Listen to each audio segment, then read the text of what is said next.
¿Qué tal amigos? Bienvenidos de nuevo al canal y bienvenidos de nuevo a una reseña donde el día de hoy seguimos con la segunda generación del BMW Serie 3, el E30, y el día de hoy vamos a probar este 318 4 puertas.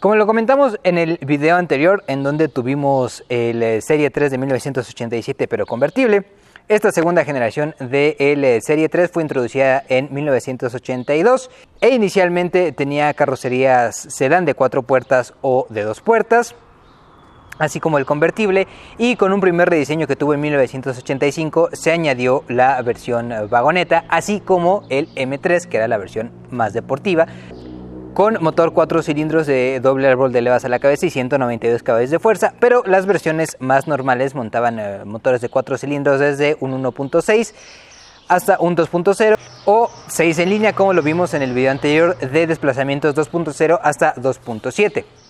Como también lo comentamos en el video anterior, en Estados Unidos y Canadá la gama del Serie 3 iniciaba con el 318 como el que tenemos el día de hoy, con el motor 4 cilindros 1.8 con inyección electrónica de combustible y 103 caballos de fuerza, y le seguía con el 325e con el motor 6 en línea pero de 121 caballos de fuerza, que digamos estaba enfocado para mayor ahorro de combustible, pues el 325i daba 160 caballos de fuerza, pero a lo mejor un consumo menos reducido. Bien, como les comento, el día de hoy tenemos lo que hubiera sido la entrada a la gama de BMW en los 80s, en este 318, que a pesar de ser pues esta versión base, entre muchas comillas, pues la verdad es que está bastante bien equipado y se sentía muy similar a lo que vimos en el 325. Los materiales al menos se sienten muy similares, con este vinil suave en las puertas y plástico pues de tacto suave que simula vinil, y además seguimos teniendo el mismo tipo de equipamiento eléctrico, por ejemplo los espejos retrovisores eléctricos con esta palanquita en la jaladera, vidrios y seguros eléctricos también, con estos botones que tenemos al centro rodeando la palanca de velocidades, y que cabe mencionar que son además botones que se sienten como muy sólidos, de hecho requieren hasta más fuerza de lo que esperaríamos para moverlos. Y también teníamos aire acondicionado, entonces la verdad es que más o menos el mismo tipo de equipo que vimos en el 325. Lo que sí cambió un poquito son los extras, digamos, por ejemplo la computadora de viaje no es tan completa como ya, aquí no nos dice consumo promedio de combustible, velocidad del viaje o tiempo del viaje. Aquí simplemente tenemos un termómetro exterior y un relojito, digamos, con calendario. La verdad es que mucho más sencillito, pero si ven pues esta consola central también es muy similar a lo que ya habíamos visto. El cuadro de instrumentos también prácticamente idéntico al que vimos en el 325, medidor de combustible, de temperatura del refrigerante y velocímetro y tacómetros en la parte central, y además también tenemos este medidor como en tiempo real del consumo de combustible. En la parte baja también tenemos toda nuestra línea de testigos luminescentes y también nuestro monitor, digamos, de los servicios del auto. El mayor cambio en este interior posiblemente sea la incorporación de las bolsas de aire, porque por reglamento en Estados Unidos en estos años ya debían contar con ellas. Entonces tenemos una bolsa de aire para el conductor y el pasajero. Y otro detalle de equipamiento que sí no tenemos aquí en este 318, pero que sí estaba en el 325, es esta consola central en donde nos marcaba si fallaban las luces o si teníamos bajo nivel de los líquidos. Aquí simplemente es un testigo que nos indica alguna falla que tenemos, por ejemplo, ahorita con el sistema de bolsas de aire. Aunque eso sí se ve un poquito más moderno que pues los bulbitos luminescentes que teníamos en el modelo del 87. Ahora, en este modelo lo que sí teníamos era un quemacocos, que es un quemacocos o un techo solar, digamos, muy de los 80s, que es completamente manual. Con esta perillita se giraba y se abría el techo, que ni siquiera tenía vidrio, era simplemente como un saque en el techo que tenía de lámina y que pues podíamos abrir para que nos diera mayor ventilación y obviamente mucho más sol.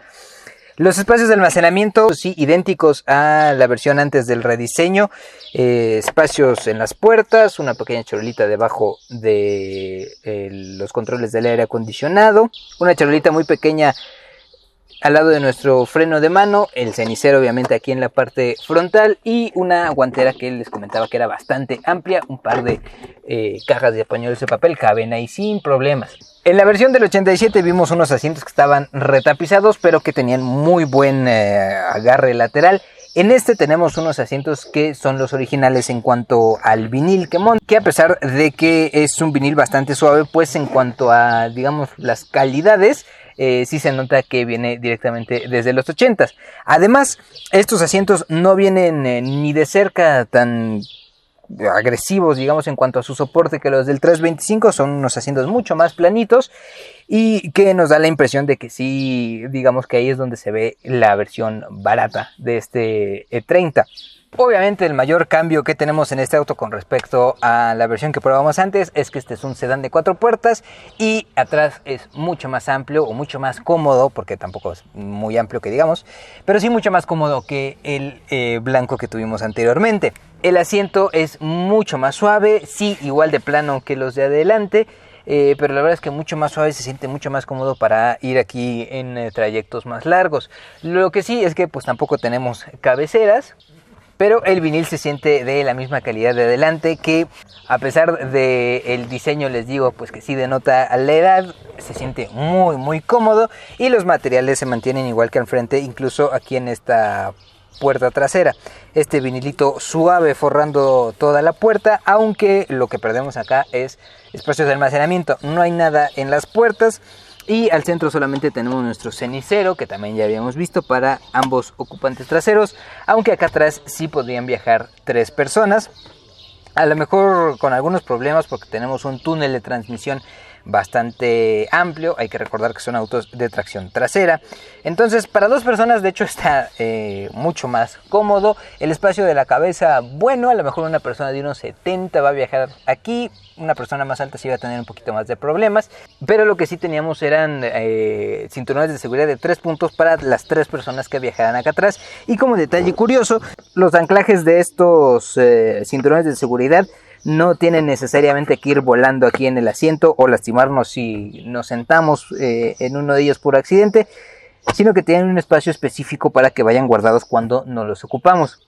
La verdad es que hay un ejemplo de atención al detalle que solamente se encuentra en BMW. Mantenemos también las ventanillas con accionamiento eléctrico. Y el único lujo extra que teníamos acá atrás a lo mejor eran manijas para agarrarnos y una pequeña luz de cortesía, pero que solamente estaba aquí en la parte izquierda. Del lado derecho no tenemos ninguna. El espacio de la cajuela se siente mucho más sobrado en esta versión sedán, porque no tenemos como la parte superior que está echada hacia abajo porque se tiene que guardar el techo. Entonces pues para la época está bastante bien. Una maleta grande al día de hoy cabe a lo mejor ahí. Pero como lo vimos también en el video anterior, el voladizo es muy alto, entonces para meter cualquier cosa a esta cajuela hay que hacer como mucho esfuerzo para levantarlo sobre las calaveras del auto. Como detalle bien curioso, tanto en la versión convertible como en la tapa de la cajuela tenemos un pequeño receptáculo específico para nuestras herramientas del auto que venían desde fábrica y que incluso tienen marcado, digamos, la marca de BMW.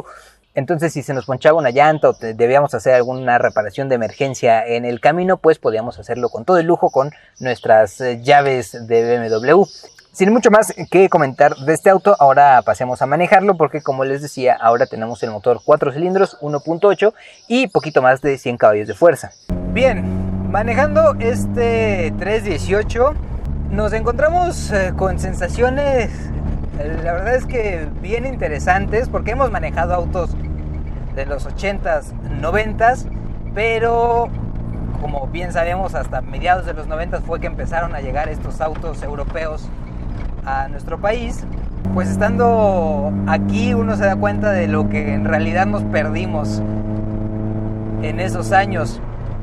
A pesar de la edad, es un auto que se maneja muy muy bien, con un motor muy elástico y que sorprendentemente, a pesar de que no tiene todas las tecnologías actuales como variación de tiempo de válvulas y demás, entrega la potencia muy arriba en el tacómetro. De hecho, a partir de las 2500 revoluciones o algo así, es donde más se siente que está cómodo. Y mientras más sube de revoluciones nos entrega un sonido de motor bien interesante. Un manejo que, si bien a lo mejor no es deportivo como tal, es como muy purista.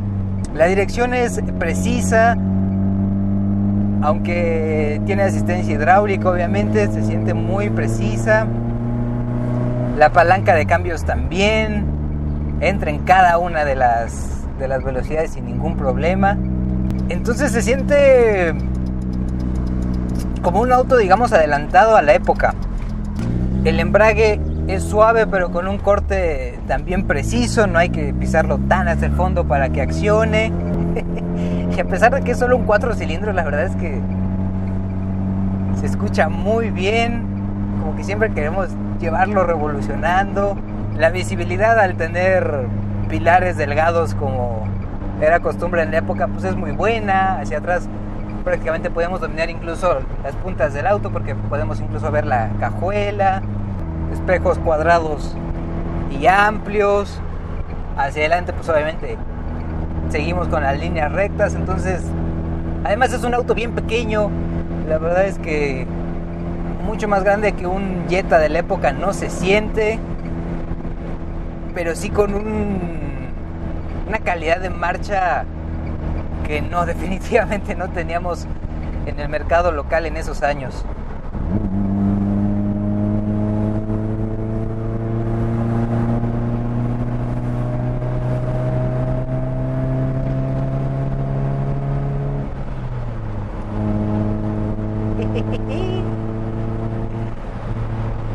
Y ni siquiera tenemos que ir a velocidades extremas o ilegales, en este caso en carretera, para disfrutarlo. La verdad es que si vamos entre 80 a 100 kilómetros por hora, es un auto que se disfruta mucho más llevándolo alegremente que como desesperados.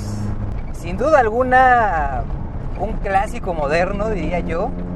Y una pena que no hayamos podido conocer estos autos que eran mucho más mecánicos y mucho más puros, digamos, en su manejo, porque cuando ya conocimos BMW en México ya había mucha más electrónica en juego. Con eso en mente vamos a dejar por aquí el video. Como siempre, si les gustó, les agradecería que me regalaran un like, una suscripción al canal o que lo compartan con sus amigos. Muchísimas gracias por verme y nos veremos en un próximo video muy pronto. Hasta entonces.